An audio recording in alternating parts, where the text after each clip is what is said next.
वास्तविकता ये रही कि जो आडंबरी गुरु रहे, उन्होंने कभी वेदों के अध्ययन नहीं करे, शास्त्रों के अध्ययन नहीं करे, और वास्तविक रूप में वो सिर्फ पुराण या भागवत कथा इनको ही जनता को सुनाते रहे और इनमें ही ईश्वर तत्व को दिखाते रहे।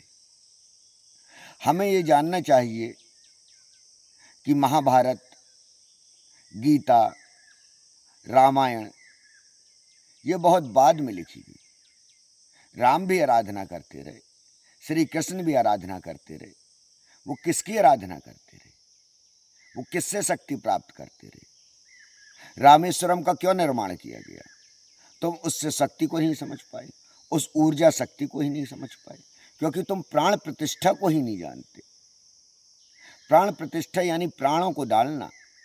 आज भारत में या संसार में किस मनुष्य में ये औकात है, किसमें क्षमता है कि किसी भी मूर्ति में वो प्राण डाल सके? क्योंकि प्राण प्रतिष्ठा के रहस्य को तुम जानते ही नहीं। तुम्हारे भीतर जो प्राण है, वो प्राण ही तो सब कुछ है।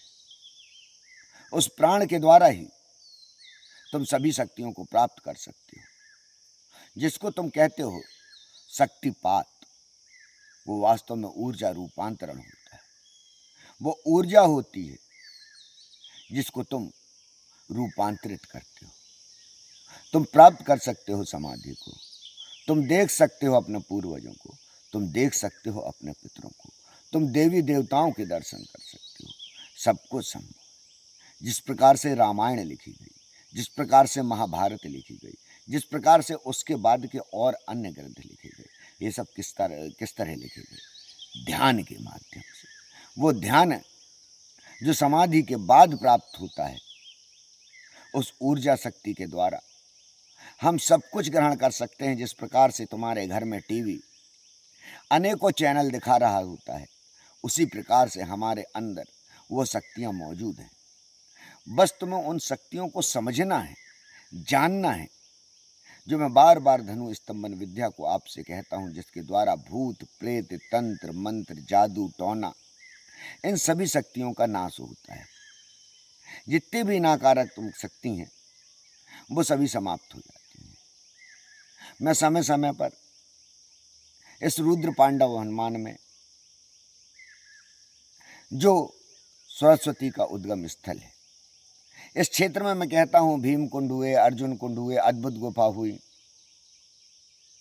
इन सब में वही सरस्वती जी ही हैं। चित्रकूट में सरस्वती जी ही हैं। उस जल का तो महत्व ही नहीं जान पाए। जो शिवलिंग में चढ़ाना है, तुम उस शक्ति को समझो, तुम भगवान को जानो, अन्यथा ऐसे ही जन्म मरण के बंधन में तुम लगे रहोगे और इस प्रकार से ही भोगते रहोगे। यदि तुम मोक्ष की प्राप्ति चाहते हो, ध्यान रखो, मैं बार बार कहता हूं कि मोक्ष की प्राप्ति का वर्णन कहाँ दिया गया, किस ग्रंथ में दे रहे हैं? मैं तुम्हें मोक्ष की प्राप्ति का वर्णन बताता हूं, मैं उसका रास्ता बताता हूं। तुम्हें सभी चीज प्राप्त हो सकती है। तुम जो भी चाहते हो, धन, संपदा, मान, सम्मान, ये सब चीज प्राप्त हो सकती हैं, लेकिन ये प्राप्त कहाँ से होती है? तुम सोचते हो इंद्रियों की गुलामी से। इंद्रियों की गुलामी से जिनने ये धन वैभव इकट्ठे कर लिए हैं, वो कभी संतुष्ट नहीं हो पा रहे हैं, वो कभी प्रसन्न नहीं रह पा रहे हैं। उसका कारण है ये प्रकृति, ये परमेश्वर, जिसको तुम अभी तक जान नहीं पाए, जिसको तुम अभी समझ नहीं पाए। इस प्रकृति में, ये प्रकृति जो बैठी है, इसमें सब कुछ मौजूद है। बस तुम्हें ग्रहण करना मैं सिखाता हूं। मैं चाहता हूं इस भारत में वास्तविक योगी, संत, महात्मा, साधु, सन्यासी वास्तविक होने चाहिए, जिनको कपड़ों के द्वारा ही नहीं जाना जाए, जिनको उनके कार्य से जाना जाए। आज डॉक्टर को उसके कार्य से जाना जाता है, इंजीनियर को उसके कार्य से जाना जाता है। जब व्यक्ति को उसके कार्य से जाना जाता है, तो साधु, संत, महात्माओं, सन्यासियों को उनके वस्त्रों से कैसे जाना जाएगा? उनकी क्रियाओं से जाना जाएगा। लेकिन वर्तमान में कुछ लोग पर्चे बनाकर, अनेक प्रकार के आडंबर दिखाकर लोगों को बहला रहे हैं, फुसला रहे हैं, उन्हें भूत, प्रेत, तंत्र, मंत्र इस प्रकार की क्रियाओं से डरा रहे हैं और मानसिक विकलांग बना रहे हैं।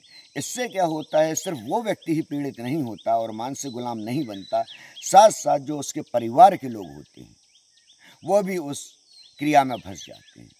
मेरे पास अनेक उन लोगों के फ़ोन आते हैं जो इन पर्चे बनाने वाले आडंबरी बाबाओं के पास भटक चुके हैं, उन्हें दान दे चुके हैं, वहाँ पे समय और पैसा खर्च कर चुके हैं, उन लोग को वैभव दे चुके हैं क्योंकि वो प्रसिद्धि की ओर बढ़ाना चाहते हैं।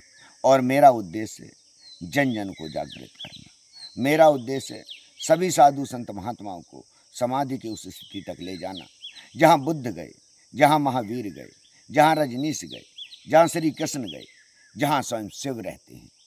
वो शक्ति जहाँ स्वयं शिव रहते हैं, जिसके द्वारा तुम सब कुछ प्राप्त कर सकते हो, बस वही मेरा माध्यम है। मैं वही तुम्हें ले जाना चाहता हूँ। समय आएगा, सनातन पुनः वैसे ही चमकाएगा, वैसे ही चमकेगा पूरे भारत में, पूरे विश्व में, लेकिन उसके लिए सभी साधु संत महात्माओं को आना होगा।